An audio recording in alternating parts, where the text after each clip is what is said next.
Ha sido muy bonito estar esta tarde aquí con el grupo de diálogo de cine y repensar, volver a pensar, volver a hablar con el grupo sobre trabajos pasados, presentes y futuros y sobre cómo nos acercamos a eso que es el mundo audiovisual. Yo soy artista visual, o sea, vengo del mundo del arte, de estudiar Bellas Artes, no tanto del mundo del cine. Y mi acercamiento es pues desde el mundo del arte visual, desde el documental, desde el activismo, desde el feminismo. También es quizá una forma más expandida de pensar en el cine o en el audiovisual, bueno, una forma en la que trabajan muchos artistas, ¿no? Que son proyectos que van desde videoinstalaciones, o sea, cuando empecé eran proyectos que estaban más dentro del contexto del arte, videoinstalaciones, pensados también en un espacio-tiempo, pero que ya que ya estaban muy anclados en unos espacio-tiempos y en unos contextos, pero estaban dentro del mundo del arte y tienen que ver también con diferentes geografías, espacios, lugares y momentos que he ido viviendo. Y luego quizá en 2009, 2008-2009, hago un primer largo con mi hermana Gabriela, que es productora y realizadora también, Tapo el Ojo, que lo rodamos en Sudáfrica y fue un largo importante para mí por acercarme a un formato de un largo cinematográfico documental o de no ficción y también por lo que supuso, por la temática y todo el viaje interior y exterior. Después he seguido trabajando, estuve un par de años, 2 o 3 años trabajando con el colectivo Declinación Magnética y también trabajamos en un formato de instalación con el proyecto Margen de Error y con el proyecto Vencejo Film Ley y hicimos una peli, Margen de Error, cómo se escribe occidental, y actualmente, bueno, en 2017 dirigí una peli sola, creo que es el primer largo que dirijo sola, que fue, por un lado, echaba de menos todo ese tema de la colaboración, del diálogo, de la discusión, pero también fue un alivio dirigirlo sola, por otro lado, y que se está proyectando ahora mismo. ¿Te acordaba tú el Filipinas? Que significa ¿te acuerdas de Filipinas? Y yo antes, una de las cosas que comentaba con el grupo es la importancia que para mí es escuchar, no solo escuchar a las personas, a los habitantes de esos lugares que atravieso, a los personajes, o más que personajes, a los caracteres que van apareciendo en estos trabajos, sino también a los lugares y a los tiempos. Creo que cada espacio y cada tiempo tiene una poética, además de un pensamiento político de las imágenes, y cuando hablo del pensamiento político estoy pensando en la forma de Harun Farocki, de Chantal Akerman, de muchos cineastas de referencia de qué forma nos enfrentamos a las imágenes y también dejamos que nos hablen a nosotros, para no imprimir tanto un estilo, o para mí no es decidir ahora quiero hacer una película sobre esto, sobre otro, sino este proceso de escucha y también de intuición primero, luego me lleva a ir encontrándome a veces con películas que creo que tengo que hacer yo o que tenemos que hacer nosotras o que nos parece importante que se hagan, aunque también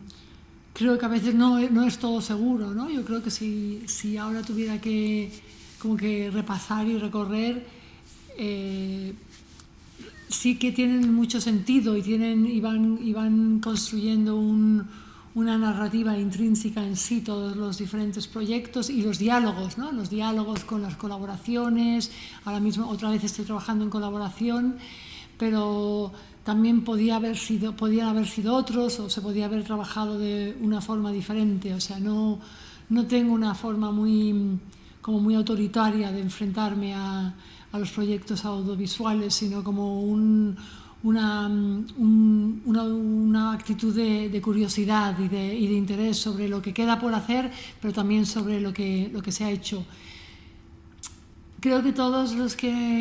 y todos los que nos dedicamos a eso tenemos una sensación de que cuando un proyecto se acaba y te distancias del proyecto, empieza a ser casi como, no sé si la metáfora es el hijo, pero un ente que ya no es tuyo y que funciona por sí mismo, que va a festivales o que o que se ve en Filming o en Vimeo o que se ve en centros de arte y lo ves con cierta distancia, con cierto reconocimiento, con cierta ternura, piensas que a lo mejor te equivocaste en ciertas cosas o no, que lo hiciste o te sorprende como hace tanto tiempo o hace tan poco tiempo tuviste esa intuición, y eso me pasa mucho repasando los proyectos, como esa sensación de distancia y de cercanía. Sobre los proyectos, ahora mismo estoy trabajando en un proyecto que tiene que ver con el género epistolar en el cine de no ficción. He estado viendo muchas películas muy bonitas porque es también mi tesis doctoral me parece interesante cómo al perder ciertas formas o literarias o artísticas también perdemos lo que significan, o sea, lo que significan en nosotros, lo que dejan en nosotros, o sea, el hecho de escribir una carta o de tener una llamada telefónica con alguien larga, o de no hacerlo, igual se gana algo, pensamos que ganamos más tiempo, pero también hay una pérdida de una forma de ser, una forma de estar o una forma de escribir, ¿no? Y entonces me parece interesante cómo, por un lado, una carta contiene la distancia, el tiempo, por eso también muchas de las películas también tienen que ver con el exilio, con la imposibilidad de estar cerca, y cómo el cine, por un lado, ya no escribimos cartas, pero el cine se sigue usando, también en la crítica de arte se usa mucho, pero en el cine se sigue usando, hay muchas películas hoy que se llaman cartas A, cartas D, postales, y cómo el cine, que es de alguna forma un tiempo, un espacio limitado, o sea, empieza y acabas, a no ser que no sea una instalación o una película de 7 horas, ¿cómo puedes recoger? O sea, cómo esa paradoja, esa imposibilidad de no ilustrar, pero de recoger, eso me parece interesante, porque también creo cada vez más muy convencida en esta cosa del bucle, casi de un bucle de ciencia ficción, de cosas que se repiten o que van cambiando y vuelven, y también en los tiempos de espera, en los tiempos que no son productivos, en los tiempos que igual tenemos que leer poesía o dedicarnos a los cuidados o pasan otras cosas, pero que son absolutamente parte de nuestros procesos, porque es lo que nos llevan a poder volver a contar algo. Si no, para mí no creo que tenga sentido. Y en eso estoy ahora con un proyecto nuevo que es una colaboración. Bueno, lo llevo yo, pero es una colaboración de cartas e imágenes cruzadas con diferentes mujeres, diferentes amigas de generaciones que habitan diferentes partes del planeta, y por ello también sus vidas están cruzadas, o nuestras vidas están cruzadas por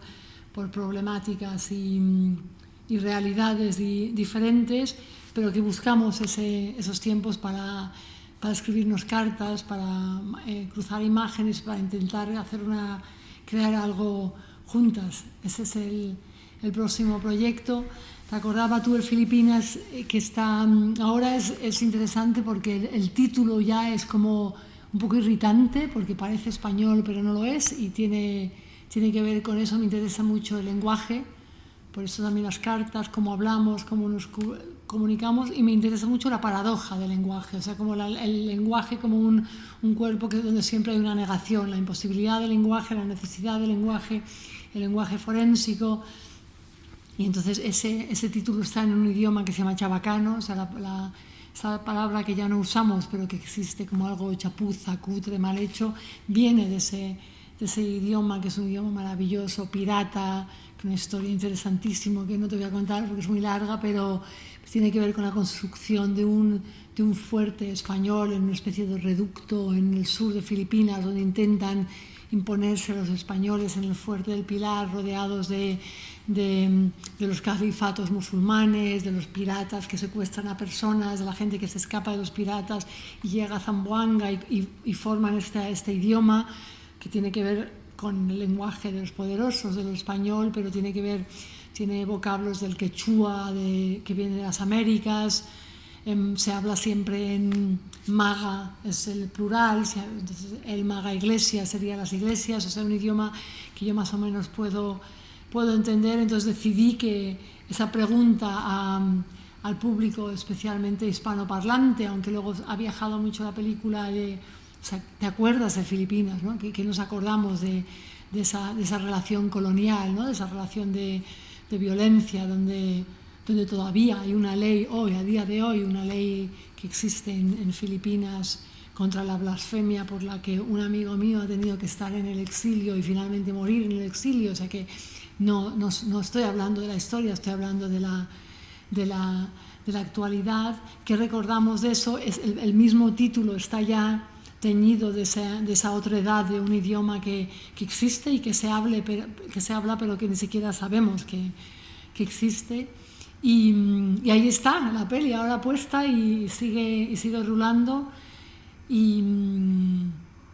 la verdad es que estoy contenta porque fue muy complicada de hacer y de llegar a hecha, pero bueno, ya es otro ente que existe y que ya se mueve por sí sola.